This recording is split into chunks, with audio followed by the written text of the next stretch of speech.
Hola, ¿qué tal? ¿Cómo están? Muy buenas tardes, buenos días o buenas noches. Sea cual sea este caso, sean ustedes bienvenidos a una emisión más de Anime al Diván, este podcast en el que, ya lo saben ustedes, de este lado de los micrófonos, Freud Chicken platica pues lo que estoy viendo esta temporada, lo que estamos considerando que pueda ser interesante, lo que creo que al final vale la pena mencionar, comentar o incluso analizar. Y bueno, pues tenemos una temporada bastante cargada de entre regresos importantes y algunos estrenos bastante interesantes, y de pronto es difícil pues encontrar espacio para todo. Así que bueno, creo que de cualquier manera, aunque sea un tema al que seguramente volveremos en otra ocasión, esta es la ocasión en la que vamos a hablar un poquito sobre la última temporada de My Hero Academia, que bueno, tal vez ustedes lo saben, es una de las series de este tipo, digamos, que más me han gustado en los últimos años, que me parece que es muy muy importante y que creo que además logra cosas muy interesantes. O sea, usando el concepto general de los superhéroes, la batalla del bien contra el mal y demás, en una sociedad que ha normalizado, por así decir, la existencia de estos seres superpoderosos y de incluso ¿no? distintas formas de superpoder que no necesariamente se utilizan con fines heroicos o con fines villanescos, digamos.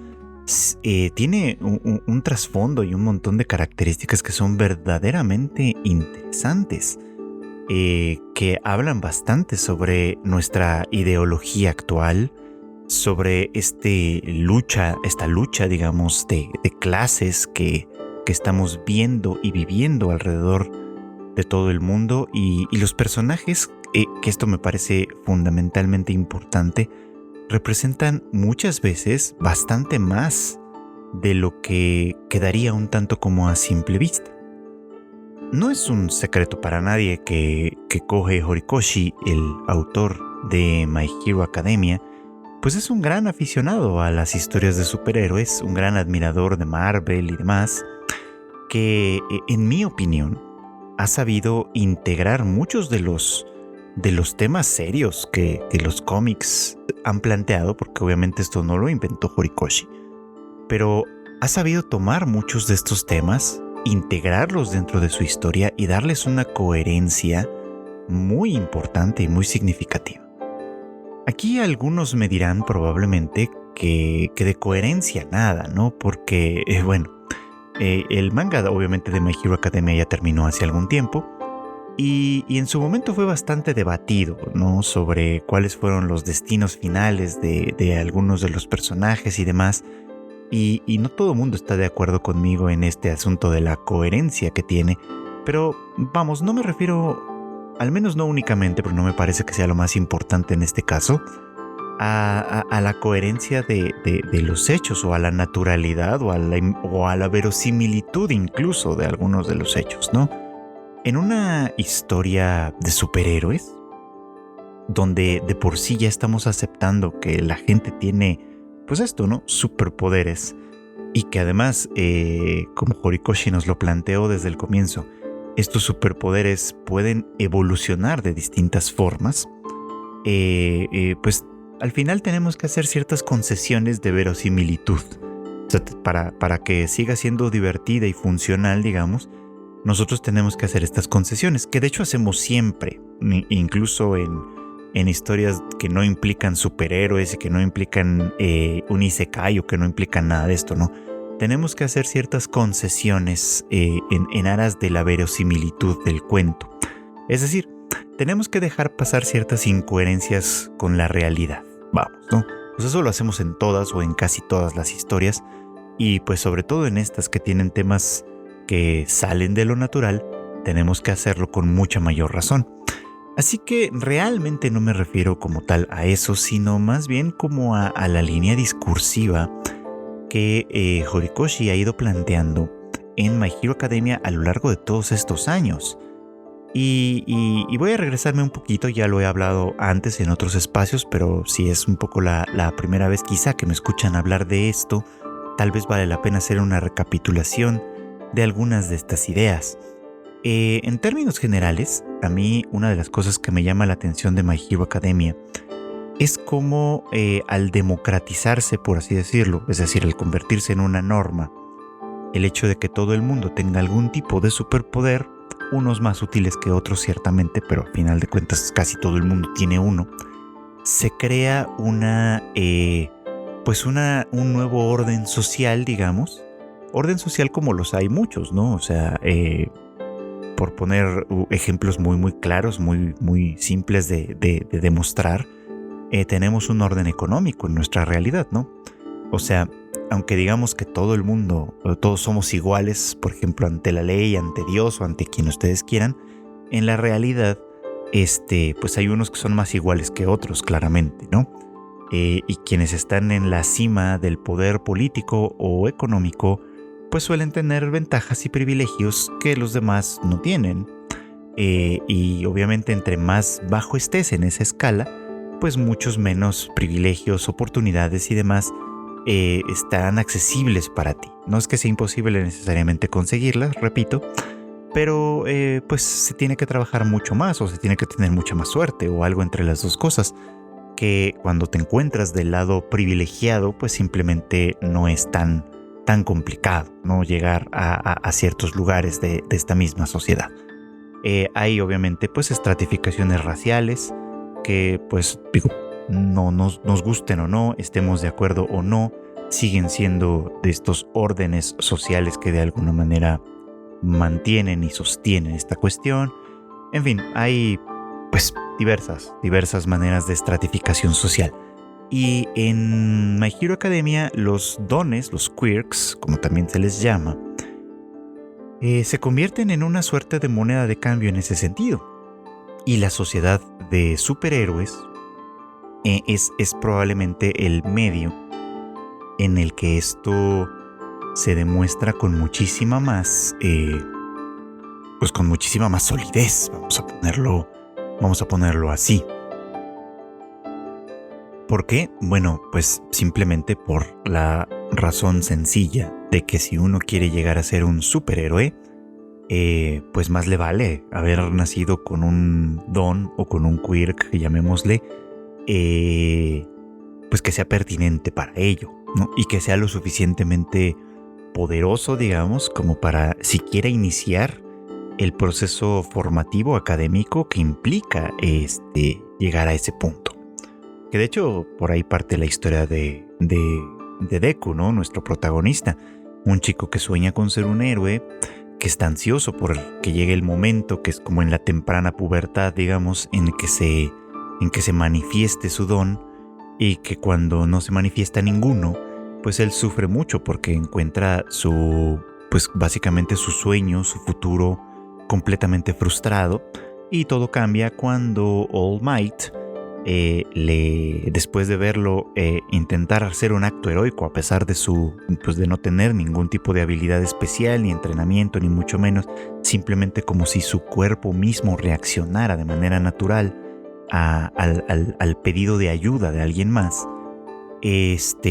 All Might le entrega o le transfiere, o más bien en ese punto le promete la transferencia de su propio poder, una cualidad que solo su don tiene, o que al menos hasta donde se sabe es una cualidad única de este don, que puede transferirse de manera voluntaria a alguien que se juzgue digno de este don, un don que significativamente se llama One for All, uno para todos, haciendo un poquito como una alusión quizá, ¿no?, a esta famosa frase de los tres mosqueteros, pero que tiene un significado que vamos a ver mucho más grande que esto, ¿no?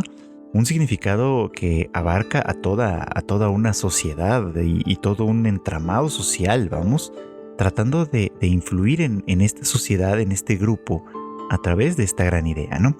All Might, el gran héroe que vemos existir, digamos, a lo largo de toda la serie, Es un hombre que ha heredado este poder de alguien más, por supuesto, que lo ha hecho crecer como dictaba de alguna manera la expectativa de este mismo poder, y que con él se ha convertido en el símbolo de la esperanza, ¿no? En el símbolo de la paz, en una figura, en una imagen que de alguna manera sostiene el equilibrio de esta sociedad, en la cual desde luego no todo el mundo utiliza sus poderes para el bien o para el orden social, vamos, ¿no? Esos son los héroes, sino que hay quienes utilizan sus poderes, pocos o muchos o como sean, para cometer delitos, para el mal, para buscar desestabilizar a la sociedad, en fin, para favorecerse, digamos, a un nivel individual, es decir, algo que va en contra de la sociedad. Y casualmente, o no tan casualmente, tenemos aquí al gran villano de todos, ¿no? Al Señor Oscuro, a alguien cuyo nombre en realidad desconocemos, pero que irónicamente se llama como una forma contraria o paródica de One for All, uno para todos.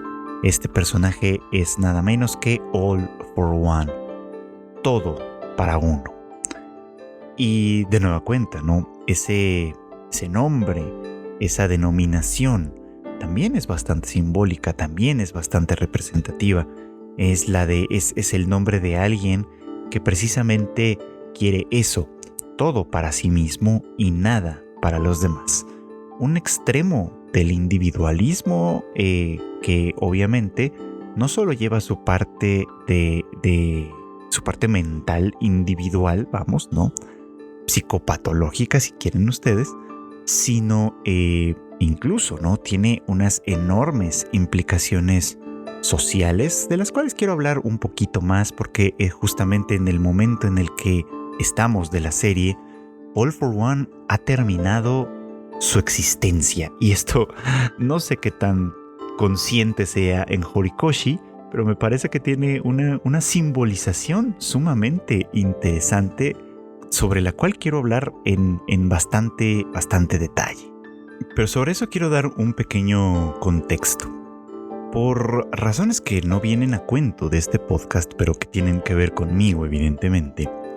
En estas últimas semanas he estado releyendo algunos de los textos psicoanalíticos, es decir, de autores psicoanalistas, digamos, que han resultado peculiarmente pertinentes para esta conversación también. En particular he estado leyendo algunas cosas sobre y de Erich Fromm, que probablemente algunos de ustedes lo habrán visto. Es un autor que es relativamente conocido, yo creo que menos leído de lo que es conocido, y que, bueno, probablemente habrán visto, sobre todo en tiendas así como Sanborn, si están en México es muy claro, libros como El arte de amar, ¿no? Que son muy muy conocidos, pero que, repito, son, creo yo, muy poco leídos. Pero más que hablar de eso, me parece que, bueno, lo que he estado leyendo y que me parece interesante sobre esto ha sido el concepto mismo que Fromm tenía sobre la sociedad. Esto puede ser debatible en muchos niveles, pero voy a tratar de exponer un poco como las ideas generales. Fromm pensaba, hablando a propósito de la salud mental, que algo que no debería soslayarse es la conexión que hay entre la salud mental individual, por así decirlo, y la salud mental del grupo, es decir, la salud mental de la sociedad. O sea, él plantea la posibilidad, que puede ser un poco extraña, de que una sociedad esté enferma mentalmente hablando, por así decirlo. De hecho, él cuestiona mucho, ¿no? Que una buena parte del concepto de la salud mental, tal y cual lo conocemos, tiene que ver con la adaptabilidad de una persona a su medio ambiente, a su sociedad en términos generales. Y entonces de ahí que viene un poquito como el desafío de esa idea. ¿Y qué pasa si una sociedad está enferma mentalmente hablando? ¿Qué pasa si una sociedad actúa como no debería? ¿Qué tal si una sociedad promueve conductas, ideas, formas de ser aspiraciones y demás que van en contra de los intereses de esta misma sociedad o de sus individuos o de sus integrantes, vamos, ¿no? Entonces, si fuera ese el caso, la adaptabilidad a dicha sociedad no sería un ejemplo de salud mental, sino de lo contrario. Adaptarse a esa sociedad sería un síntoma más de dicha enfermedad mental, puesto en esos términos, ¿no? Y valiéndose de las ideas de Freud, a propósito de un concepto que últimamente está muy sonado y tal vez un poco entendido, que es el del narcisismo, Fromm también habla de cómo probablemente justamente esta montante de narcisismo que puede encontrarse tanto en el grupo como en el individuo puede ser uno de los factores más elementales de para evaluar la salud mental de una sociedad y de un individuo, ¿no? Y de hecho el desarrollo de este concepto es bien interesante. Les platico muy breve, muy rápidamente. Cuando Freud comienza a hablar sobre narcisismo, piensa en esto obviamente a partir del mito de Narciso, que probablemente ustedes conocen, ¿no? El de este hombre tan hermoso que se observa a sí mismo, que se ve a sí mismo reflejado en un estanque y se enamora de tal forma de esta imagen que no es más que la de sí mismo, que se hunde en el estanque y muere. Esa es la tragedia de Narciso en el mito, ¿no? Pero esta tragedia tiene algunos otros elementos. Hay, por ejemplo, el hecho de que mientras él está contemplándose en el estanque, la ninfa Eco lo observa y ella se enamora de él y trata de llamar su atención, cosa que por supuesto él no puede hacer por estar tan ensimismado, por estar tan concentrado en sí mismo, y termina siendo pues en este sentido una doble tragedia, ¿no? La muerte de Narciso por un lado, ¿no? Que no puede poseerse a sí mismo, por así decirlo, no puede satisfacer su deseo por ese otro que no era otro, sino sí mismo, y lo paga con la muerte. Y por el otro lado, pues el de la ninfa que nunca puede llamar su atención de ninguna manera, mucho menos tocar su corazón. Y que bueno, esta doble tragedia de alguna manera pues es como la base a partir de la cual Freud deduce la existencia de un narcisismo como una de nuestras cualidades individuales más significativas y que viene además desde el comienzo. La teoría de Freud sobre la construcción de la personalidad parte de una especie de narcisismo absoluto, donde cuando uno nace, digamos, que su cerebro, su sistema nervioso y demás todavía está en un proceso de desarrollo que aún no termina de concretarse, por así decirlo. Digamos que desde un punto de vista subjetivo, la experiencia subjetiva que se deduce a partir de esta realidad objetiva, digamos, es que no existe una conciencia de los demás, por así decirlo. Si apenas empieza a existir, probablemente, una conciencia de uno mismo, cuando uno recién nace y es muy pequeño incluso de edad, como que muy poco a poco y muy paulatinamente se va observando que el desarrollo progresa hacia hacer algunas primeras distinciones, ¿no? Es decir, se comienza a partir de un narcisismo absoluto.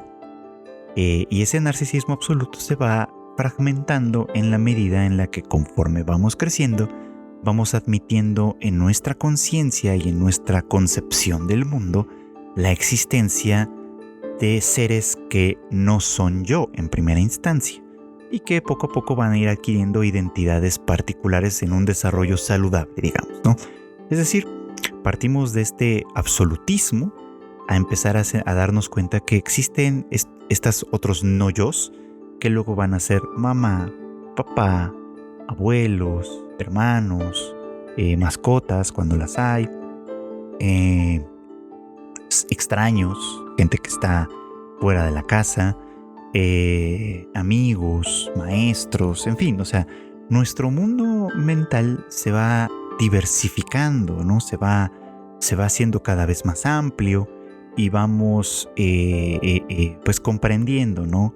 Que el mundo interno que vivimos, obviamente si llegamos a un estado de salud en ese tenor, que el mundo interno que vivimos es solo nuestro y que los demás, aquellas otras personas que interactúan con nosotros y que están dentro de nuestro ámbito de senso-percepción, son seres diferentes, aunque están relacionados con nosotros, siguen siendo ajenos a nosotros mismos, tienen su propio mundo interno y viven de alguna manera dentro de su propio ámbito en esa cuestión.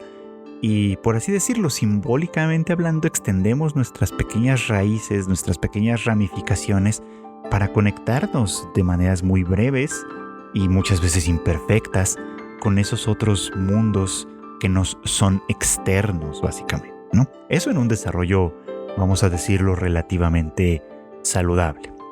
De hecho, en algún punto Fromm llega al extremo de decir que insisto, ¿no? Que si uno de los marcadores importantes de salud mental, en cierto modo, puede ser el narcisismo, él llegaría a decir que un mínimo de narcisismo, admitiendo que es una cualidad probablemente irrenunciable de la humanidad, pero que un mínimo de este sería un claro ejemplo de salud mental, en tanto que a mayor narcisismo, mayor patología, mayor enfermedad, mayor desastre desde este punto de vista psicopatológico o psicológico, dejémoslo en esos términos.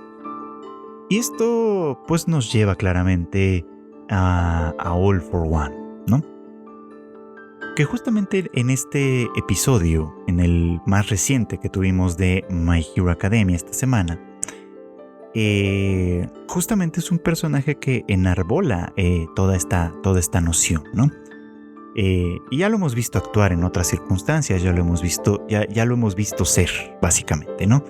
Pero justo ahora, justo en este punto, es que estamos viendo probablemente la cristalización de esta idea narcisista. Por un lado, en el punto en el que se nos cuenta su historia de origen, en cierta, con bastante velocidad, creo yo, pero lo suficiente como para que se entienda. Y por el otro, al mostrarnos su caída final, ¿no? Sus últimos momentos. Desde que se nos plantea la existencia de All for One, se nos está mostrando justamente como esto, ¿no? Como el hijo, el bebé, digamos, bebé gemelo además, de una mujer abandonada, de una mujer cuyo don, pues evidentemente no le servía de ninguna cosa, de ninguna manera. Vivía en las calles, alcoholizada, incluso a pesar de estar embarazada, y que después de haber dado a luz, ¿no? a sus dos bebés, pues el mayor de ellos, quien llegaría a ser precisamente All for One, pues nace con una habilidad, con un poder, con un don, digamos, que le permite manipular otros dones en principio, ¿no? Apropiarse o apoderarse de ellos por la fuerza, que además es una cualidad peculiar e interesante, y vamos, ¿no? Construye su existencia misma a partir de eso, ¿no? A partir de pensar desde el comienzo, digamos, desde el momento mismo en que es un bebé incluso, ¿no? Que todo le pertenece. Podríamos pensar que esta mentalidad, vamos a ponerla así, es una deformación creada por su propio don, lo que no sería raro, ¿no? Hemos visto en otros momentos de esta serie cómo un don en particular, las cualidades de un don en particular pueden interferir de tal manera en la personalidad de sus dueños que estos tergiversan o malentienden sus propias circunstancias y su relación con la realidad de maneras que pueden resultar bastante trágicas. Los dos casos me parece que son más significativos en ese sentido son precisamente el de Twice y el de Toga, el de Himiko Toga, pues, de los que ya he hablado en otros episodios de este podcast en temporadas anteriores, pero que me parece que son ejemplos muy claros de esto, ¿no? A Twice su don lo volvía loco, ¿no? A final de cuentas, no solo fragmentaba su cuerpo en distintas partes, sino que fragmentaba su mente al punto en el que le era de pronto difícil mantener cierta coherencia de su propia identidad, ¿no? Llegaba el momento en el que no sabía muy bien quién era, cuál era su personalidad, incluso en estas características cómicas que tenía, ¿no? En las cuales él de pronto hablaba muy seriamente y de pronto se iba como a un lado completamente cómico, admitía una cosa para negar la otra en el siguiente instante. En fin, era eso de alguna manera era una demostración de hasta qué punto su identidad se encontraba fragmentada, ¿no? Y bueno, por el otro lado estaba Himiko, que también tenía este don bastante disruptivo, ¿no? Que la llevaba a anhelar alimentarse de sangre, y que para ella se convirtió desde un punto de vista en una forma de conexión o de interconexión, de intimidad, digamos, ¿no? Con las demás personas, con los demás seres, ¿no? Una manera de relacionarse con ellos a través de integrarlos dentro de su propia, dentro de su propia identidad, ¿no? De una identidad que ella defendió hasta el final, en gestos como el hecho de no crearse, por ejemplo, un nombre de villana, ¿no? Sino de presentarse como ella misma, con su nombre y con su apellido, como una reafirmación de esta identidad que de alguna manera se le negaba, ¿no? A partir de esta expresión de los dones, de su don en particular. Y bueno, en el caso de All for One, podríamos llegar a pensar que debe ser parecido, quizá, ¿no? Que el hecho de que su don mismo, de manera natural, consistiera en el robo forzoso de otros factores de dones, pues fuera algo que moldeara de alguna manera su mentalidad en ese sentido, apoyada en esta parte cuestionable ciertamente de la sociedad de héroes, ¿no? Donde los dones se convierten en una forma de capital, en una forma de poder, de poder político. No me refiero únicamente a su poder en específico, de poder social, vamos, ¿no? O sea, si una sociedad admite como su lógica de fondo que tener superpoderes, y obviamente tener ciertos superpoderes, es mejor que tener otros, te hace mejor persona que otras, te ofrece más privilegios que otros, pues ¿qué podía pensar alguien cuyo poder es el de apropiarse de otros poderes? Pues básicamente lo que All for One termina pensando, y que es que él debería estar a la cima de esa sociedad y que todos los demás no deberían rendirle otra cosa más que pleitesía, ¿no? O sea, desde cierto punto de vista, All for One entiende o llega a entender ese trasfondo de la lógica de la sociedad en la que vive, y decide que sí, que esto es verdad, ¿no? Si la sociedad privilegia a aquellos que tienen los mejores dones, pues ¿por qué no iba a encontrarse él en la cima de esa sociedad, puesto que su don le permite apropiarse de todos los demás dones que existen, ¿no? Y obviamente no solo de todos los demás, sino de los mejores, por supuesto. O sea, él es mejor persona en virtud de que su don le permite capitalizarse en el mayor sentido de esta palabra a través de los dones que le arrebata a los demás, ¿no? Que es básicamente una representación de cómo nuestra propia sociedad convierte en virtud la riqueza, vamos a ponerlo así, ¿no? O sea, que quien es rico, quien tiene poder económico, por ejemplo, pues automáticamente es merecedor de nuestra atención en cosas que van más allá de la cualidad, vamos a ponerlo así, de tener dinero, ¿no? O sea, porque tener dinero puede ser una cualidad, puede considerarse como una ventaja desde ciertos puntos de vista, desde muchos puntos de vista, pero cuando la elevamos al nivel de virtud, desde este punto de vista social, entonces la persona que tiene riquezas se convierte en una persona automáticamente más importante o más interesante que las demás, y entonces, socialmente hablando, cometemos este craso error en el cual empezamos a pensar lo siguiente: si alguien tiene riquezas, entonces es una persona buena, o tiene que serlo, ¿no? Porque la riqueza se entiende como una especie de virtud, aunque sea inconscientemente. Es una persona buena, es una persona que no nos va a robar, porque ¿por qué nos robaría si ya es una persona rica? ¿No? Es una persona que no nos hará daño, porque ¿por qué nos haría daño si ya lo tiene todo? ¿No? Es una persona que es interesante, porque si está en la cima del mundo, claramente tiene cosas más importantes o mejores que decir que las de los demás. Y entonces se les convierte muy a menudo en autoridades de cosas sobre las que no deberían tener ningún tipo de autoridad. Por ejemplo, se les da poder político, como si la riqueza les hiciera automáticamente capaces de ser gobernantes. Se les da prestigio cultural, o sea, es decir, lo que les parezca a ellos importante, lo que les guste, lo que les haga, lo que les dé, lo que a ellos les dé valor, se convierte automáticamente en algo valioso para los demás también. Y en fin, se les confieren un montón de virtudes que simplemente se pegan al hecho de tener riqueza, por así decirlo. Pensándolo así, con All for One pasa exactamente esto, ¿no? O sea, otras virtudes, otros dones de alguna manera que se pegan a él a partir de la naturaleza misma de su propio don, son esto, pues básicamente esto, ¿no? Una apropiación en ese sentido que, pues que no tiene ningún valor o que no debería tenerlo. Que lo tiene en esta sociedad, en la sociedad de superhéroes de My Hero Academia, primero por esta lógica de la que ya les hablaba, ¿no? Quienes están en la cima son quienes tienen los mejores dones, claramente, ¿no? Y con ello viene riqueza, fama, prestigio y demás, ¿no?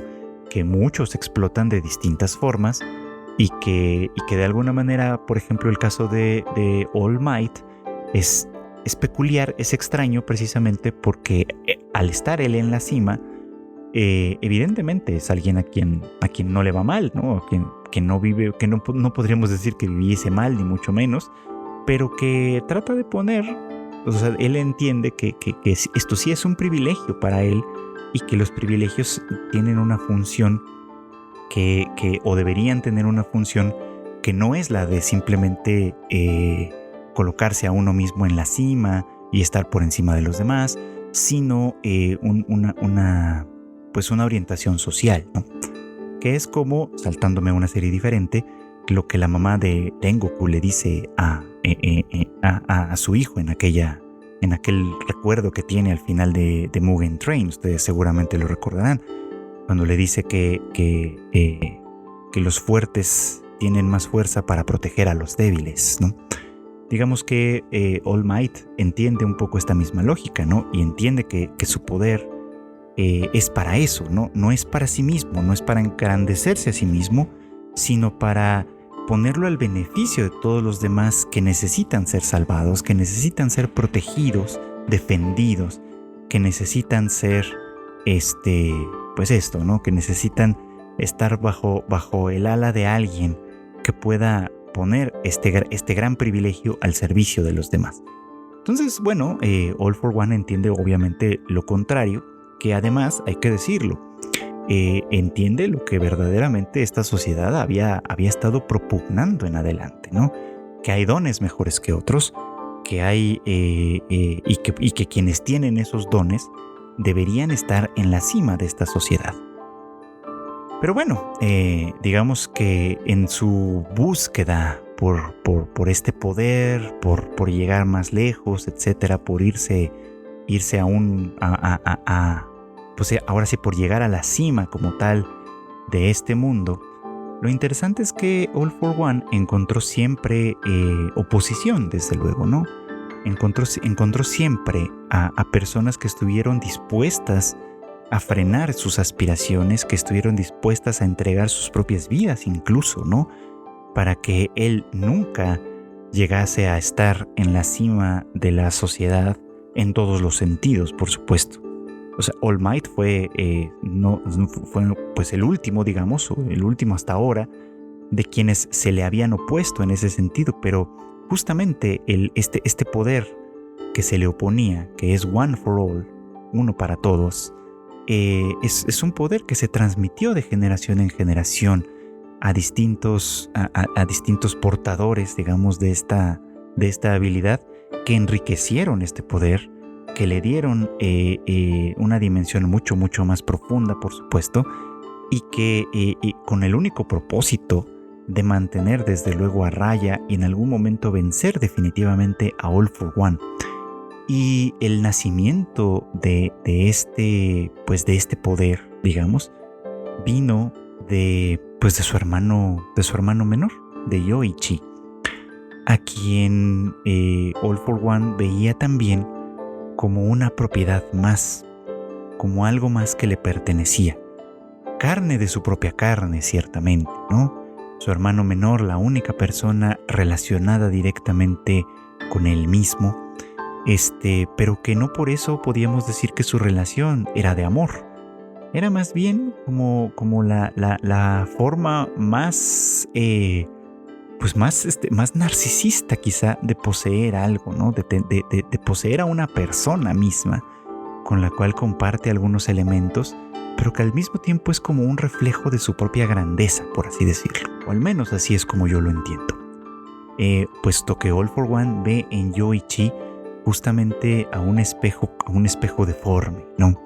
Alguien que, a pesar de ser de su propia carne, es un inútil, ¿no? Es alguien que no tiene poderes, es alguien que no tiene nada que ofrecer para sí mismo. Y ahí está lo irónico de todo esto, ¿no?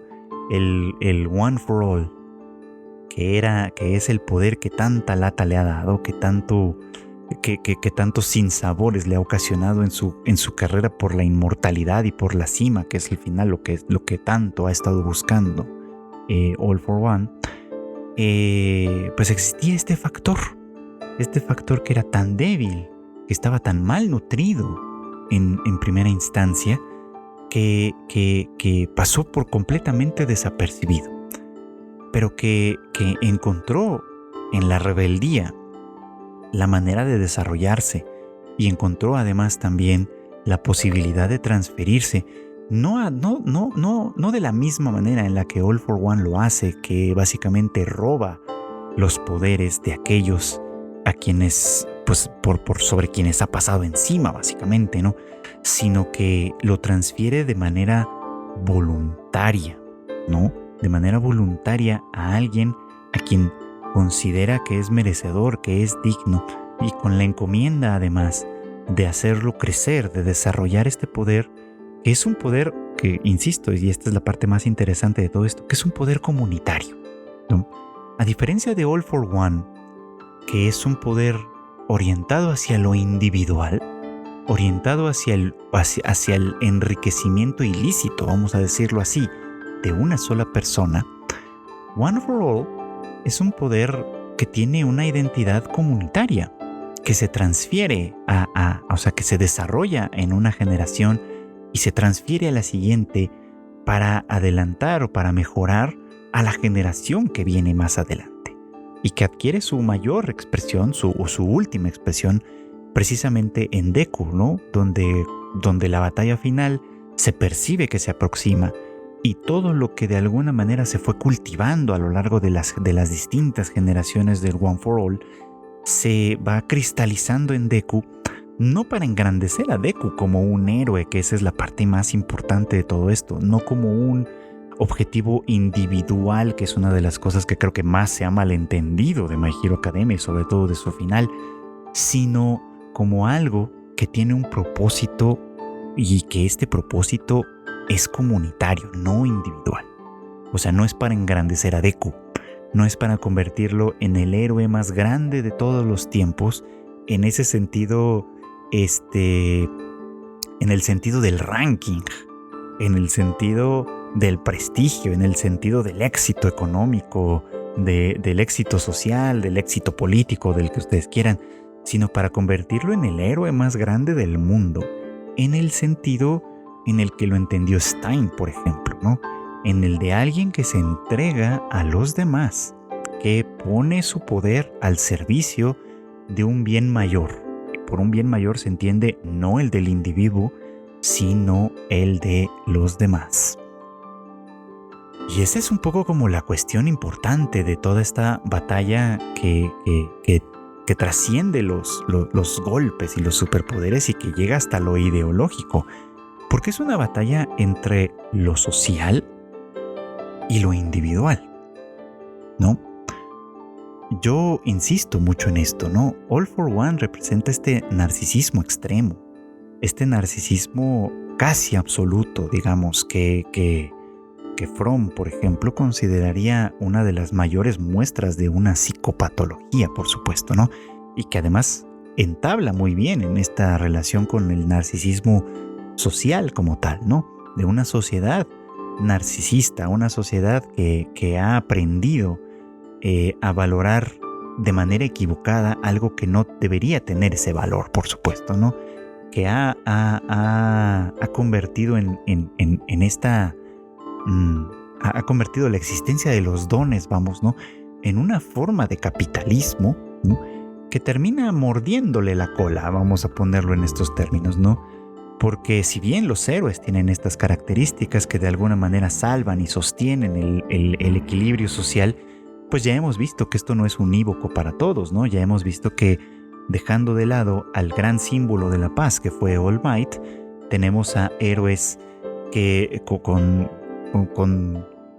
características, con rasgos sumamente disruptivos en este sentido y criminales en algunos sentidos, como lo fue Endeavor, ¿no? Por ejemplo, un personaje sumamente interesante en eso que muestra los claroscuros de esta conceptualización de los dones, por ejemplo, ¿no? O sea, en All for One es muy clara la perversión de toda esta idea, pero algo mucho más normal o mucho más natural, mucho más comprensible quizá para nuestros puntos, está precisamente en este lugar intermedio en el que se encuentra Endeavor, en el que sí es un héroe, sí actúa dentro de las reglas en términos generales, sí actúa por el bien de los demás, pero con el propósito personal interno, digamos, de vanagloriarse a sí mismo, de llegar a ser el símbolo de la paz, no porque quiera necesariamente la paz, sino porque el valor que él adquiere a través de convertirse en ese símbolo de la paz, que era su gran aspiración,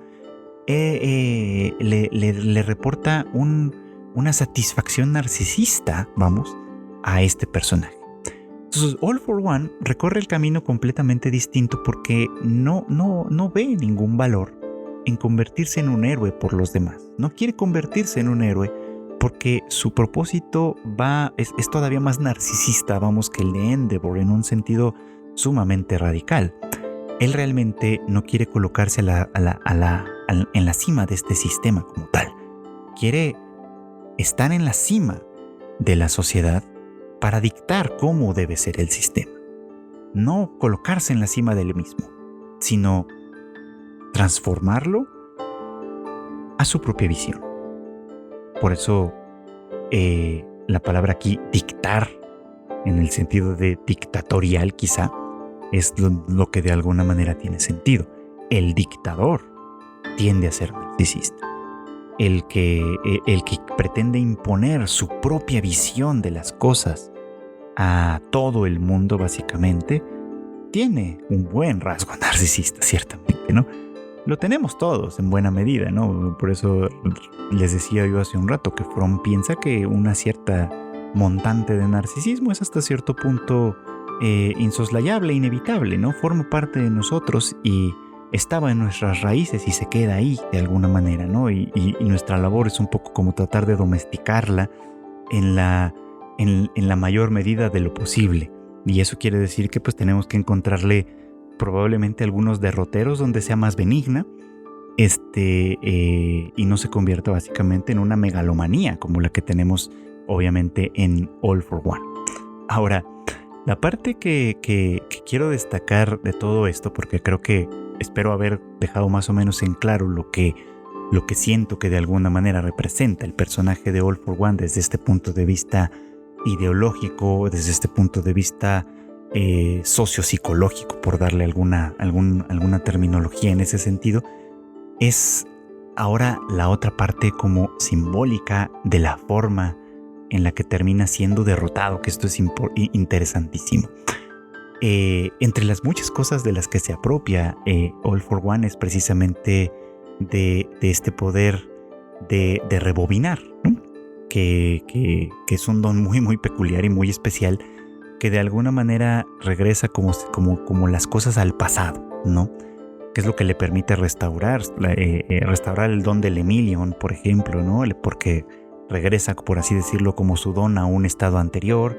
En fin, le permite de alguna manera hacer esta manipulación de el tiempo de una manera más o menos focalizada, pero que en All for One termina desarrollándose en un nivel en el que con cada nuevo embate que de alguna manera All for One recibe, va rejuveneciendo, lo cual en principio pareciera que le propicia o le genera una ventaja mayor, pues, ¿no? Porque desde tener un cuerpo un tanto decrépito, no llega a ser un viejo como tal, porque básicamente toda su acumulación de dones le ha ido permitiendo extender su vida de una manera antinatural, pero bueno, sin llegar a ser todavía un viejo decrépito en ese sentido, pues el cuerpo de All for One estaba ya bastante maltratado por las distintas batallas, ¿no? Por los distintos momentos.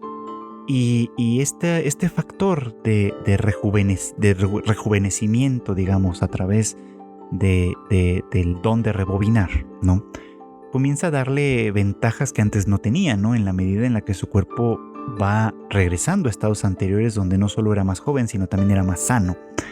Y eso le permite, pues obviamente, tener un poder mucho mayor para enfrentar ahora sí que a todos los héroes que todavía están intentando detenerlo. Pero la última batalla, o las últimas batallas que tiene que librar, una de ellas contra All Might, que se enfrenta a él ya sin poderes, pero tomando de manera artificial, prestados, los poderes de sus estudiantes a través de esta armadura que evidentemente recuerda a la de Iron Man. Le ofrece una penúltima batalla muy, muy intensa, en la cual lo fuerza con bastante violencia, digamos, a rejuvenecer a puntos en los que básicamente All for One termina siendo prácticamente un niño. El propósito de esto no solo era retrasarlo, evidentemente, ¿no? Sino incluso llegar a inutilizarlo, porque ya sabemos en este punto que el propósito de All for One es una última apropiación, y que es la de apropiarse del cuerpo de Shigaraki, literalmente de destruir el alma misma de Shigaraki y apropiarse de este cuerpo joven que ha sido cuidadosamente manufacturado, aquí sí, ¿no? Construido tal cual, para ser el receptáculo o un nuevo receptáculo, digamos, del alma de All for One. Un nuevo comienzo, por así decirlo, pero que implica esto, ¿no? La apropiación, la última apropiación, digamos, de una persona a quien él crió y educó, ¿no? Con el propósito no de hacer un sucesor, como lo podría haber hecho One for All en un momento dado, ¿no? Sino con el propósito de apoderarse de él, ¿no? Una suerte de, vamos a llamarle de una manera no tan accidental, colonización del cuerpo de este otro personaje. Entonces sí, ¿no? O sea, All for One estaba dispuesto a abandonar su cuerpo que había estado de alguna manera cultivando de esta manera, transfiriéndose a sí mismo al cuerpo de Shigaraki, ¿no? Que estaba mejor preparado, por así decirlo, para hacer uso del All for One, a pesar de todas las condiciones y circunstancias, ¿no? Porque ustedes recordarán, ¿no?, que esta preparación del cuerpo fue interrumpida en algún momento por los héroes, no llegó a concretarse como tal, y esto pues propició de alguna manera esta batalla final que bueno, pues ha sido bastante dramática en distintos sentidos. Pero bueno, ya sin dilatarnos más en esto, la batalla final que enfrenta All for One es nada menos que contra Bakugo, este héroe que aspira a convertirse de nueva cuenta, ¿no?, en un All Might, no, en un símbolo de la paz, que quizá en muchos momentos ha sido parecido desde el punto de vista de su motivación al propio Endeavor quizá, pero que ha demostrado obviamente a través de sus tropiezos, sobre todo, que esto es muy muy interesante y muy importante, a través de sus tropiezos ha demostrado que su voluntad de ser un héroe de verdad ha permanecido incólume, ha permanecido sin cambios, sin ruptura, que ha tenido que admitir básicamente que el propósito de ser un héroe es mucho más que él consideraba originalmente, y se ha mantenido firme en ello. Y despreciado incluso por All for One, que en este punto y desde hace algún tiempo no tiene ojos para nadie más que para Deku, en el sentido de que de desear apropiarse de One for All, porque básicamente apropiarse de él es recuperar su primera posesión, por así decirlo, ¿no? La primera, lo cual desde su punto de vista ultra narcisista, digamos, es una de las más grandes afrentas que le ha hecho el mundo, lo de robarle su primerísima posesión, que es la de su hermano menor. Recuperar el One for All implicaría eso, ¿no? Implicaría para él recuperar esa primerísima posesión. Eso que le robaron en un momento dado y que nunca le devolvieron como tal. Y por eso en parte es que batalla tanto para conseguir recuperar este poder, ¿no? Para volver a apropiarse de este factor que pertenecía originalmente a su hermano menor, ¿no? Entonces, estando cegado por este propósito, que repito, ¿no? Es un propósito que tiene una motivación evidentemente narcisista, es curioso que tenga que ser derrotado por Bakugo, un héroe a quien él menospreció en algún momento, a quien consideraba como un extra, como alguien en quien no valía la pena detenerse, puesto que no era All Might, puesto que no era Deku, puesto que no era de ninguna manera el portador de One for All.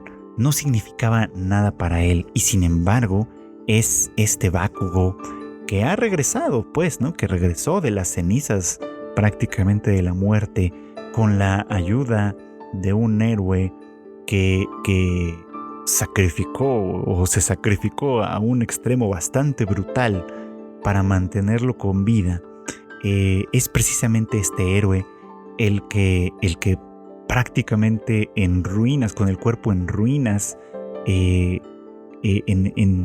al borde de la muerte, diríamos, es quien finalmente lo derrota, propinándole el suficiente daño, que esta es la parte simbólica que me parece que es maravillosa, el suficiente daño como para devolverlo a un estado prácticamente de bebé.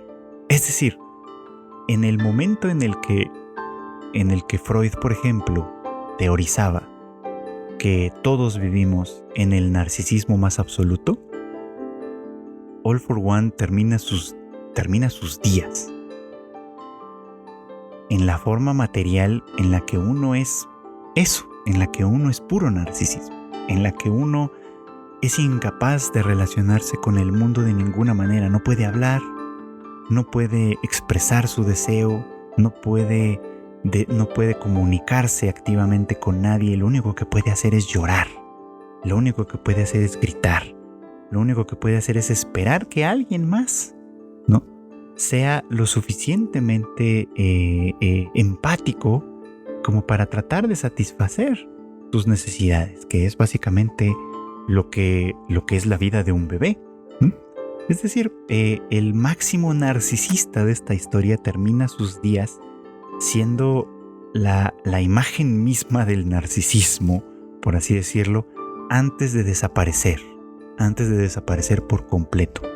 En esta batalla final que, repito, ¿no?, tuvo que ser ante alguien a quien él consideraba un extra, ante alguien a quien consideraba como menos, pero que en este punto ha crecido tanto como para darse cuenta que el individualismo que él mismo sostenía, enarbolaba y que de alguna manera motivaba sus actos, ha sido superado, ha sido desarrollado, o sea, se ha desarrollado tanto pues que ya no le sirve, que ha tenido que reconocer no con amargura, ni con tristeza, ni de ninguna forma, sino con alegría, con gusto y con orgullo, que esta historia y esta batalla no es la batalla de uno, sino la batalla de todos.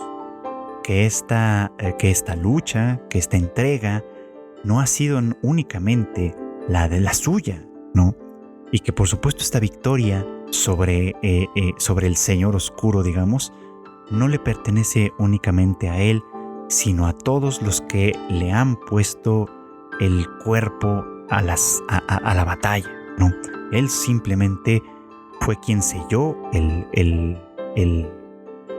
esta larguísima batalla. Él de alguna manera se terminó convirtiendo en el heredero de esta guerra, por así decirlo, ¿no? Y en sí, en quien tuvo al final de cuentas el derecho de levantar la mano, de levantar el puño en esta señal de triunfo, pero entendiendo esto y aceptando esto con gusto, me parece, con alegría, que básicamente es un triunfo no solo de él, sino de todos. Es el triunfo del bien común por encima del individualismo que de todo se apropia. Y esto fue todo por hoy. Gracias como siempre por acompañarme en el Anime al Diván. Ya lo saben ustedes, este podcast se emite los miércoles en algún momento del día y lo encuentran ustedes disponible a través de distintos canales, de distintas plataformas de podcast, Spotify, Apple Podcasts, YouTube, en fin, muchísimas plataformas para su deleite y conveniencia. No olviden además que en Tadaima tenemos más contenido para ustedes, como siempre las noticias más relevantes en tadaima.com.mx, así como en nuestras redes sociales, TadaimaMX o Tadaima.mx según sea el caso. No es difícil encontrarnos, así que si no nos conocían, búsquenos por ahí. Y además, pues con todo el equipo hacemos el Tadaima Live en punto de las 9 de la noche todos los jueves a través de nuestros canales en YouTube, en Twitch, en Facebook, en Twitter mismo. Así que pues súmanse a la conversación, platiquen con nosotros y pues ahí nos escuchamos. No me queda más que agradecerles como siempre sus escuchas, sus preferencias, sus likes, sus comentarios, todo lo que de alguna manera ustedes hacen o puedan hacer para que este podcast llegue a más y más personas. Y pues bueno, eso, simplemente agradecerles que después de tantos episodios sigamos aquí hablando de anime en estos términos. Pues ya, simplemente no me queda más que desearles que pasen como siempre buenas tardes, buenas noches o buenos días.